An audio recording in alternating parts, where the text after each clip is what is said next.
What is going on, guys? Matt Downs with Daily Grind Fantasy Sports to help give you the edge for this NBA 6-game slate on DraftKings. Cannot wait to break it down. If you guys want to be entered into the $25 giveaway that we do every single Friday on our live stream, which is tomorrow, please like, subscribe, and also comment your favorite GPP play for this slate. If you guys are brand new to this channel, we provide both free and paid content for all daily fantasy sports across all sports. If you could please show your support by hitting that subscribe button, notification bell, and of course smashing that like button for all of our future NBA content. If you would like to know more about becoming a better DFS player and taking down that big GPP, head over to www.patreon.com/DGFantasy for more information. On Patreon, we give advanced cheat sheets for all DFS sports on DraftKings. These cheat sheets include updated projections, ownership, and our overall favorite plays from slate to slate. We take it a step further by teaching you how to play fantasy sports like a shark, by showing you where the best leverage spots are to put you in the best spots to take down tourneys. Also included is our private Discord chat where you get to talk over the slate with everyone, including our coaches, to help build your lineups. And now let's go ahead and dive right into this NBA 6-game slate. But first, you guys know we have to go over some Patreon success over here. I personally actually had a good night. I'm going to review my lineup here real quick if you guys want to take a look at the screen. By the way, if you guys like our new layout, please give a shout out in the comment section. But yeah, taking a look at my lineups, these are both my NBA lineups and my MLB lineups from last night. So if you guys look at the strategy here, one place in either first or last, generally in both contests here. So what I did is I stacked my, if you guys look at the three-man NBA tournament here, I got third place out of 3 because I played all the chalk and the chalk completely missed. And the very first contest right above, I got second out of 29 because I faded literally all the chalk and I played one-offs. I played guys like Akiki, I played guys like Jarrett Allen, the guys that weren't exactly chalk in Cleveland, like Osman, like Dean Wade. I think Okoro was carrying some ownership. But I played those guys in that top lineup, and because of that, the chalk missed and my GPP lineup did very, very well. Flipped on the other side. Same exact thing here in the MLB contest, except the chalk hit in that sport, and I got first place out of 11 people because I played the Yankees stack and they scored 7 runs, and I played the 2 chalk pitchers, Wood and Glasnow. Did a fantastic performance, and on the bottom I faded the chalk and almost got dead last. Got 10th out of 15th. Actually didn't do too bad in that one. So the chalk did hit though, and because of that I scored 145 points in MLB. So if you guys want to learn more about DFS and how I do this every single contest, head over to the DFS 101 playlist. We do this on Patreon. All those tools are accessible to you, both free and paid tools. And then heading over, we had some more contest selection success here. $100 turned into $280. We had another small takedown here, 5-person GBP, got $15 on SuperDraft. Got first place out of 147 people, turned $12 into $165 over there on our NBA main slate. We had another takedown, 316 points. Wow, that was a good score. Won $165. That was the same screenshot. We had another takedown, $600 takedown. Just saw this for the first time. Awesome job all the way around on our Patreon. Scored 296 points, did better than my GBP lineup, and those were sent in from last night from NBA. But guys, if you want to sign up for Patreon, again, $20 a month gives you access to all of our favorite leverage stacks, GBP stacks, our favorite cash plays for every single slate for NBA. And you guys become a part of a private Discord and an overwhelming community to help you become a better DFS player in every single sport. Switching over to the main slate though, let's go ahead and give this a look. Right now, it's very straightforward. Honestly, we have a lot of solidified news that makes it very easy to go in a certain direction, but we also have some questionable injury news that will change up the slate here if certain guys are ruled out, specifically from Dallas. We have a lot of questionable guys here. We have Doncic questionable, DFS, Kleber, Porzingis, Redick, Richardson, pretty much their entire team. So if those guys are ruled out, which we should know before tip here and on our live stream a little bit later in the day, this does tip off at 7 o'clock. So a lot of noteworthy injury news there in Dallas, and it should shake up the slate. And again, we will be giving you guys live updates on our live stream. With Detroit, we have Ellington, Grant, Corey Joseph, McGruder, Porter, Plumlee, and Smith out. Those guys definitely shake up the slate. We will be reviewing them here in a little bit.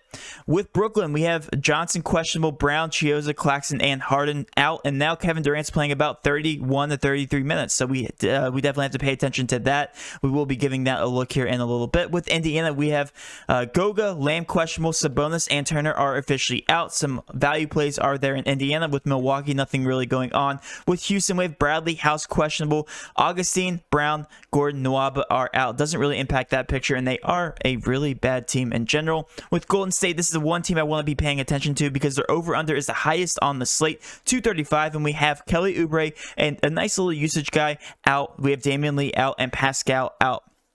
Those guys definitely drastically impact the picture, and like I said, it is the highest over-under on the slate. With Minnesota, we have Beasley just out. Doesn't really impact them. With Toronto, we have Boucher, Trent, Watson out. Doesn't really impact them. Denver, same exact situation. Barton and Morris have been out for a while. And then last but not least, with New Orleans, we have Alexander Walker out, Josh Hart out, and then with OKC, Deck, SGA, and Muscala out. They've been out for a very long time. So really, there's only a little bit of pending injury news that we have to hone in on, and that is with Dallas. Dallas is going to make or break the slate.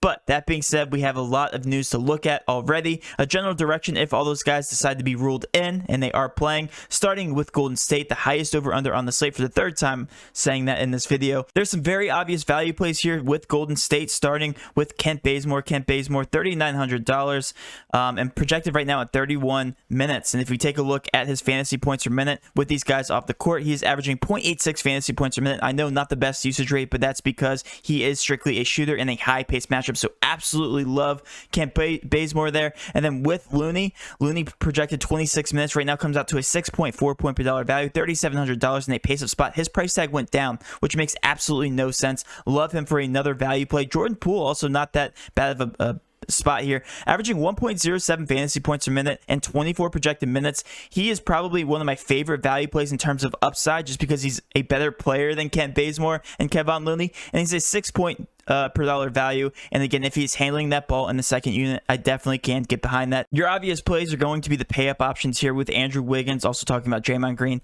and the most obvious play on the slate going to be Steph Curry at 10.3K. Didn't get a price increase. I really don't get that. With Oubre off the court, averaging 1.5 fantasy points per minute, and he's going to be the most obvious pay up option on the slate by far. A lot of upside there, benefiting with the usage, and projected right now at 36 minutes. I do like Andrew Wiggins and I do like Draymond Green, but not as much as I do Steph Curry, just because he's the highest usage guy on the court, pace up spot. And these other guys are not as high of usage. Some more GPP options are going to be JTA, only projected 26 minutes, and he has 4.1K, so not as cheap as these other value plays, but still showing a decent value on their sheet, a 5.8 point per dollar value. And then the rest of these guys, Mulder, if you want to throw him into the mix, only projected 21 minutes, but does have a little bit of upside there given the usage rate spread around. So by far, my favorite team to attack as of right now, with the Dallas injury news pending, is going to be the Golden State Warriors. You can really take a stab at any one of these guys, but my favorite options, Bazemore, Looney for cash, same thing with Steph Curry, and you can even throw Andrew Wiggins and Draymond Green into that mix. Next on the list is going to be the Indiana Pacers. Indiana Pacers are still benefiting without the likes of a couple guys here. We're talking about Sabonis, Miles Turner, Jeremy Lamb, and Goga are questionable. If Goga does play, he is in another good spot. I feel like a broken record at this point.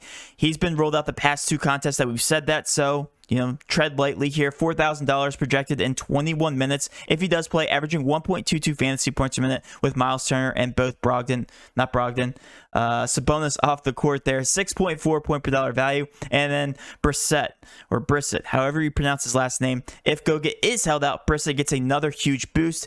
5K, 5.3K, 28 projected minutes, and if Goga is rolled out, then you can assume he's going to be playing 30 plus minutes. I love him for value.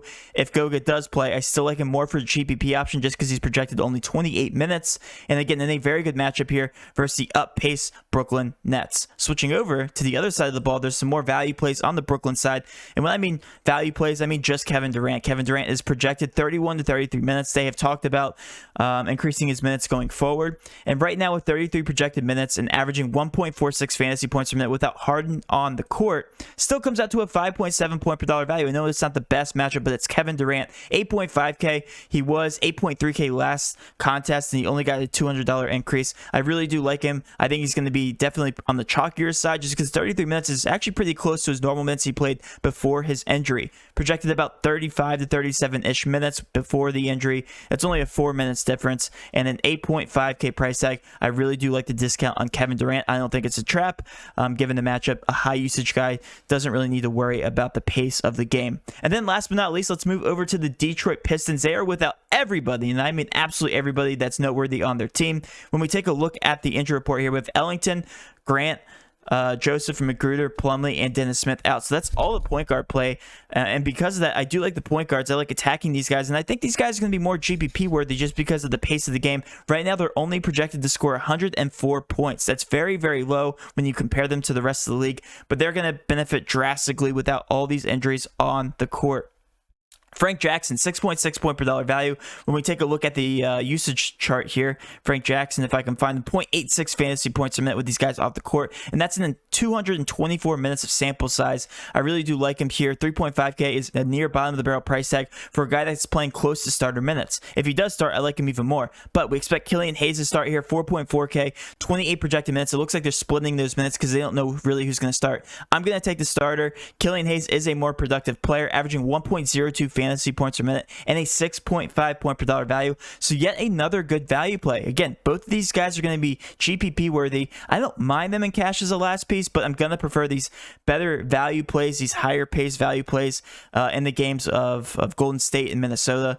Also attacking teams like Indiana because of the pace of the game. Looking at Josh Jackson, also averaging over a fantasy point per minute, a 5.8K price tag. He's projected starter minutes, 30 minutes. He does benefit a lot without Jeremy Grant on the court. Comes out to a 5.6 point per dollar value. And then also Isaiah Stewart at a 6K price tag. Mason Plumlee's also out, so he's projected to play starter minutes. Actually, the most minutes on the team, 31 projected minutes, 5.5 point per dollar value, and he's averaging 1.01 fantasy points per minute. So with those guys off the court, comes out to a 33.17 fantasy point projection. And I really do think one of these guys will have a ceiling game, just given their price tags and the amount of minutes that they're going to play. Not a single guy on this roster is over 6K. The next closest guy is 5,800, and then it's a huge drop off to a $4,400 Killian Hayes. Again, if you guys just look at this team as a whole, so many minutes to go around, so much usage.